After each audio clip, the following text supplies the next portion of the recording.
If you followed my channel for any amount of time or you listen to any of my videos, you'll know I have very strong opinions about mortgage life insurance. Mortgage life insurance, I think, is a terrible product that the banks created because they saw insurance companies that were making lots of money and they said, hey, we want to sell insurance too. Let's create a crappy product, call it mortgage life insurance, and then sell it and make a whole bunch of money. This video is not about mortgage life insurance. Just like the banks saw insurance companies making a whole bunch of money on their insurance products and they created a crappy product, insurance companies saw banks selling a lot of investments and they thought, how can we get into this industry and make our own version of an investment that we can sell through insurance? And that is something known as a segregated fund. And in this video, I'm going to explain exactly how this type of segregated fund works. What are the benefits to it? What is the downfall of it? And do I think it's a good idea? What's up, guys? For those of you who do not know me, my name is Philip Zetter. I'm the founder and CEO of Affinity Life, where we've helped hundreds of Canadians find the right life insurance coverage at the right price, all from the comfort of their own home. So if that sounds interesting to you, I'll put the link in the description below.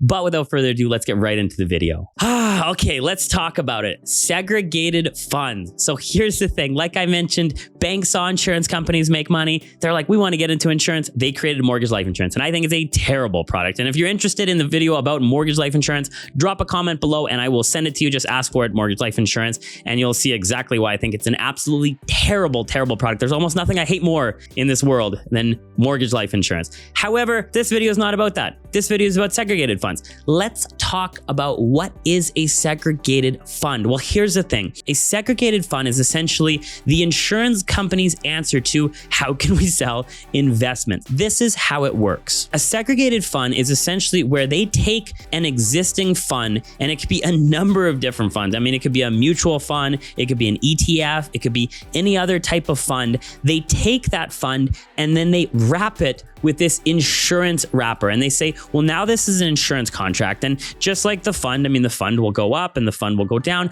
That part is still the same. So from a fundamental point of view of the actual return, that is going to be the same. I mean, if you picked an equity thing or you picked fixed income, or you picked an ETF, that is virtually going to be identical to if you had just picked it in that mutual fund. However, there is going to be an added MER, so management expense ratio. That's just added fees that are added onto that, where maybe that mutual fund is going to be 2%. The segregated fund with that exact same mutual fund might be 2.5%. It might even be 3%. So what do you get for that extra 50 basis points or 100 basis points? Segregated funds have two major components that they sell, and these are the guarantees. So that's the insurance component. You're buying the guarantee. So let's talk about it. Well, the first guarantee is something known as a death benefit guarantee. And there's two different percentages that you can pick from. And obviously the higher percentage that you have, the more MER, the more fees it's going to be. And so you can pick either 75% or 100%. So what does that mean? Well, with the death benefit guarantee, that means that if, let's say, you started out with a $100,000 investment and then you put it into some type of equity or some type of mutual, whatever it is, some type of fund. And let's say the next day, Trump tweeted out and said, something that Trump says, and that mutual fund, it dropped 50%. And you wake up the next day, you look at your phone, you go and you check the value of your fund and you see that you just lost $50,000 and you have a heart attack and you die that instance. Well, the death benefit guarantee essentially guarantees that principal amount. So if you had picked 75%, while the original deposit was $100,000, so $75,000 would be guaranteed. If you had picked 100%, then 100% of that, 100% of 100,000 would be guaranteed, meaning that your beneficiary would receive 100% of that original fund. They would receive the $100,000. That's the death benefit guarantee. Let's talk about the maturity guarantee now. So the maturity guarantee is essentially, and again, it works on the same scale, 75% or 100%. It works on a timeline. So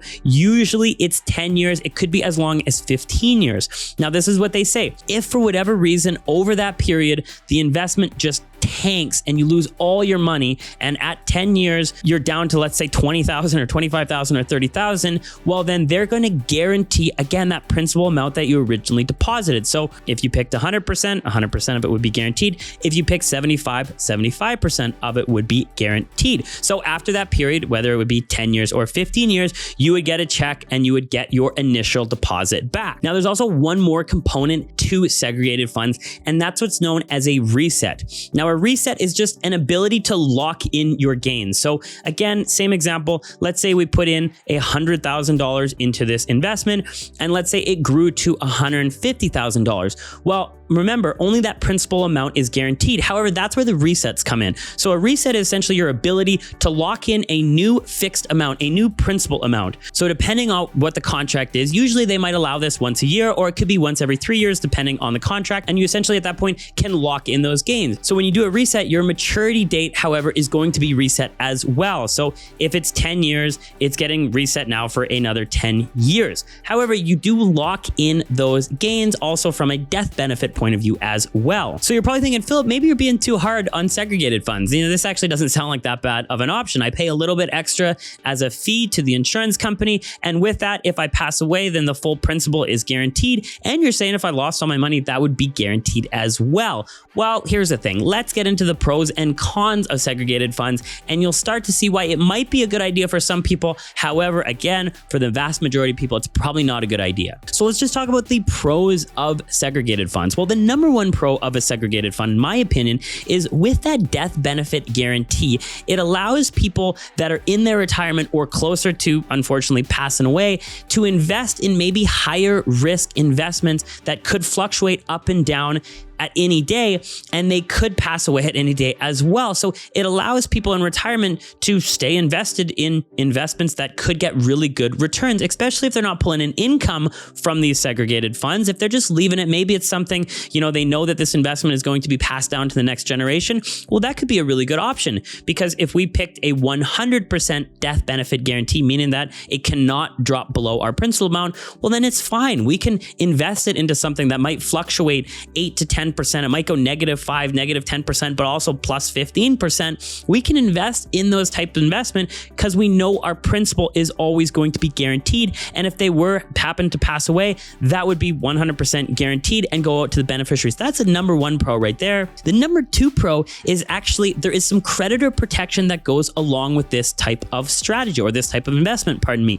If you assign a beneficiary into this type of policy or this type of investment, then there is creditor protection that is available. So what do I mean by that? Well, if you just had a traditional investment that you owned personally, and let's say there was some type of lawsuit or some type of whatever, anything that happened to you, and someone were going after your assets, well, your traditional investments would be at risk and they could go after them. However, with this type of policy, with a segregated fund, if you listed a beneficiary, then there could be some creditor protection, meaning that it's protected against lawsuits and other liabilities. That's the second one. Now, the third biggest pro of segregated funds is that upon death, all of this investment will bypass probate. So if you don't know what probate is, essentially upon death, a lot of things go into probate. And number one, probate is now part of public record, meaning anyone can go up and look to see if you owe them $1,000, they can see, hey, wait a second, in this estate, he has $1 million of this, and I'm going to take this estate to court, and I want my $1,000 because he lost a golf game to me in the 80s, and yada, yada, yada. So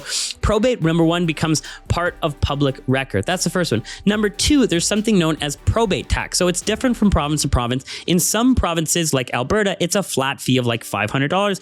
So it's not a big deal. However, in other provinces, it's a percentage. So it could be 1 to 2%. And if you want to leave an investment behind to the next generation, maybe it's $500,000 or something like that. Maybe it's even more. Well, then that 1 to 2% you can see starts to add up quite quickly. So having this type of investment in place that will bypass probate could be a very good idea, which leads me into the cons of segregated funds. What are the bad parts of segregated funds? Well, the first con of a segregated funds is this maturity guarantee. In my opinion, this is a weak guarantee. If you actually start to think about it, if we look at even the shortest amount of a maturity guarantee, 10 years, if I give you $100,000 and you couldn't get more than $100,000 after 10 years with some type of investment advisor, or some type of ETF, or some type of managed investment, something is wrong.